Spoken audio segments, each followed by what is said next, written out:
Welcome back class 9। आज हम poem number 20 Hari आवोने उस पोएम की पंक्तियों को समझने जा रहे हैं। ठीक है, तो हमने देखा था लास्ट वीडियो में हरि आवोने मतलब यहाँ पे एक भक्त भगवान को अपने घर निमंत्रण देकर आवकार देता है कि आप आइए मेरे घर पे पधारिए। ठीक है, और उसके लिए भक्त भगवान के लिए क्या क्या तैयारी करता है वो इस लोकगीत में बताया गया है। ठीक है, तो आज हम लोकगीत की हर एक पंक्ति को समझेंगे। तो पहली लाइन है शेरी वड़ावी सज्ज करूँ घरे आवोने।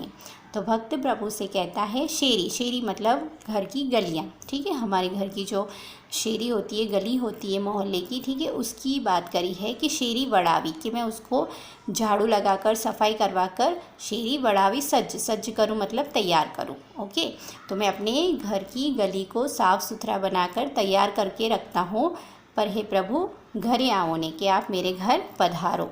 दूसरे में है आंगणीय वेरु फूल हरि घरे आवोने, कि प्रभु आप मेरे घर पे आओगे तो उसके लिए मैंने आपके लिए मेरे घर के आंगन में, आंगणीय मतलब आंगन में, वेरु, वेरु मतलब गिराना, फूल मतलब फ्लावर, तो ये फूल हूँ वेरु छू के पूरे आंगन को फूलों से सजाकर मैं रखा हूँ, तो आप मेरे घर पे पधारो। हरि एटले भगवान श्री कृष्ण। तो पहला काम क्या कर रहा है भक्त, अपने घर की गली को साफ़ सुथरा कर कर तैयार कर दे रहा है।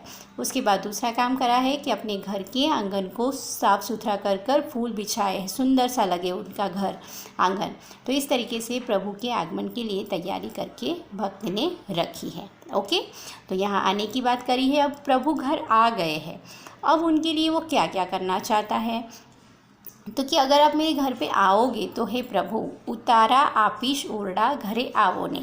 उतारा मतलब रुकने के लिए, ठीक है, ठहरने के लिए, सोने के लिए, रहने के लिए। तो उतारा आपिश ओरडा, कि आपको रहने के लिए मैं कमरा दूंगा। ओरडो एटले कमरा, रूम।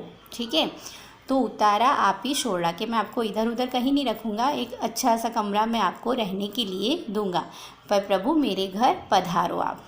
मेडी ना मूलज देश हरि घरे आवोने, तो मैं ऐसा नीचे का रूम नहीं दूंगा आपको, तो मेडी, मेडी मतलब दूसरा माला, ठीक है, सेकंड फ्लोर में जहाँ खुला हो, बालकनी हो, ठीक है, तो एवो खुल्लो रूम, सरस मजानो खुल्लो रूम आपीश। तो मेडी ना मूलज देश, तो मेडी एटले दूसरा माला, ठीक है, घर के ऊपर का दूसरा माला, दूसरा सेकंड फ्लोर, उसमें खुला जो बालकनी हो वगैरह, खुला माहौल हो, वैसी जगह में ऐसा कमरा मैं आपको दूंगा। तो मेडिना मोलज देश, देश मतलब आपिश, ठीक है, दूंगा। हरि पर प्रभु, हे प्रभु आप मेरे घर आओ, तो घर आप आओगे तो मैं आपको रुकने के लिए कमरा दूंगा, और वो कमरा यहाँ का नहीं, वो सेकंड फ्लोर वाला दूसरे माले का, मेडी का होगा। ठीक है, उसके बाद अब जब आप आओगे तो आप जब सोकर उठोगे सुबह, तो मैं आपको क्या दूंगा, तो दातड़ आपिश दाड़मी घरे आवोने। ठीक है, अगर आप सुबह सोकर उठोगे तो मैं आपको, हम लोग तो ब्रश करते हैं मगर पुराने समय में सब क्या करते थे, नीम के दातुन करते थे, पर यहाँ नीम का कड़वा दातुन देने की बात नहीं कर रहे, तो कौन सा दातुन देने की बात करें, दाड़मी, दाड़मी मतलब दाड़म का। अब दाड़म क्या होता है, जो पोमोग्रेनेट होता है, ठीक है, उसके जो पौधे की जो पतली पतली डंडी होती है उसकी बात करिए, ये ध्यान में रखना। तो कौन सा दातुन देने की बात करें, दाड़मी, दाड़मी होता है पोमोग्रेनेट का पौधा, ठीक है, उसकी डंडियाँ, तो उसका दातुन मैं आपको करने के लिए दूंगा। दातन मतलब ब्रश करवाना, तो दातन कौन सा आपीश, दाड़मी मतलब दाड़मनु दातन आपीश तमने। उसके बाद करेण काबज देश हरि घरे आवोने। करेणी, करोणी मतलब हिबिस्कस का पौधा जो होता है, रेड कलर का फ्लावर जो आता है बड़े बड़े, ठीक है, तो उसके पौधे की एक पतली सी सीक टाइप की, काब, काब मतलब क्या होता है, टंग क्लीनर, जो हम टंग क्लीनर यूज़ करते हैं, तो यहाँ पे कौन सी टंग क्लीनर, कौन से पौधे की टंग क्लीनर देने की बात करें, करेणी, ठीक है, करेणी मतलब एक फूल का नाम है ये करेण, और उसके पौधे की पतली सी डंडी का मतलब पतली सी डंडी, वो निकाल कर उनको जीभ साफ करने के लिए देंगे। ओके, तो ये सुबह का काम हो गया।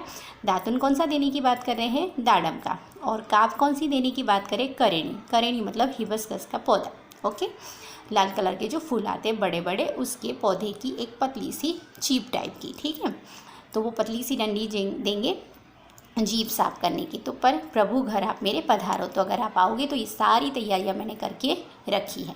अब यहाँ पे बात करिए नावण, नावण मतलब नहाने के लिए मैं क्या दूंगा, तो नावड़ आपिश कुंडियो घरे आवोने, कि आपका ये ब्रश हो जाएगा, ठीक है, मुँह धोना हो जाएगा। उसके बाद जब आप नहाओगे तो नहाने के लिए मैं कुंडियों मतलब कि होता है बड़े बड़े जो पतीले टाइप के होते हैं ना, जिसमें कड़े टाइप के होते, कड़े टाइप के लगाए होते, हांडी टाइप के होते, बड़े बड़े बर्तन, ठीक है, तांबे वांबे के।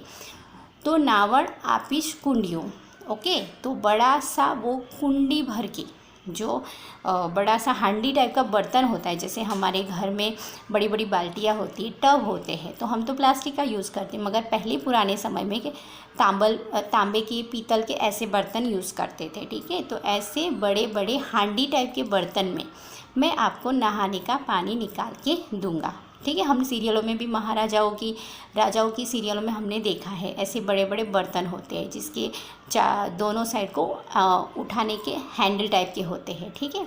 तो छोटे छोटे कड़े टाइप के होते हैं और उसको बोलते हैं कुंडियों। तो आपको नहाने के लिए उसमें मैं पानी भर के दूंगा, कुंडियों भर के आपको नहाने के लिए पानी दूंगा। पर हे प्रभु आप मेरे घर पधारो।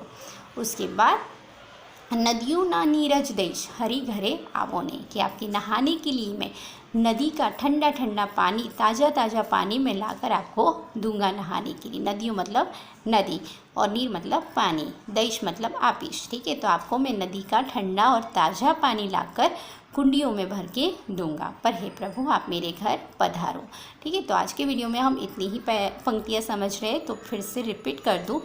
पहली पंक्ति कि प्रभु आप आओगे तो उसके लिए मैंने अपने घर की शेरी को, अपने गली मोहल्ले को साफ़ सुथरा बनाकर तैयार कर दिया है। मेरे घर के आंगन में फूल बिछा कर तैयार कर रखे हैं। जब आप आओगे तो मैं आपको रहने के लिए दूसरे माले का ही कमरा दूंगा। जब आप सुबह सोकर उठोगे तो मैं आपको दाड़मी का दातन और करेणे की काप दूंगा और आपके नहाने के लिए कुंडियों भर के जल रखूँगा और वो भी ताज़ा और ठंडा नदी का पानी ला के दूँगा।